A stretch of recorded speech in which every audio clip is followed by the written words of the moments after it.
वेझो 5 साला मौसूम नेगर आकाश और नज़ीर मला खे छिते कुते डाले हुदो जेके तेलका अस्पताल जाती आंदो जिते छिते कुते जी वैक्सीन पैसनि से इलाज जारी। छिते कुते जी वधंदड़ आज़ाद इंतजामिया खामोश तमाशाई बने। मीरपुर बठोड़े में यूनिवर्सिटी मां फीसूं माफ़ करण लाइ ऑनलाइन क्लास खिलाफ नौजवान ऐं शेर जी अॻुवाणी में एहतजाजी मुज़ाहिरो। दरे में कोरोना वायरस जे केस वधण खां पोइ डीसी सुजाल पारां सतगी लाइ कारोबार बंदि रखण जो हुकुम।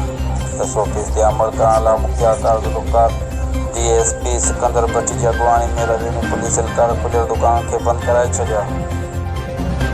दरे में आपका ज़िले सुजावल की गर्जनी बॉयज़ हायर सेकेंडरी स्कूल में आपका ज़िले सुजावल के सदर असगर सुमरो की सदारत थी गुजरी।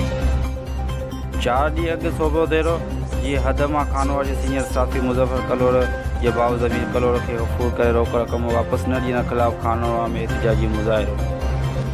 जाती में आज़ाद मीडिया ग्रुप जनरल बॉडी जो इजलास सिंध मीडिया सेंटर ऑफिस में थी गुजरियो जंहिंमें सदर मुमताज़ अली नूरियो जनरल सेक्रेटरी हबीबुल्लाह मेहमान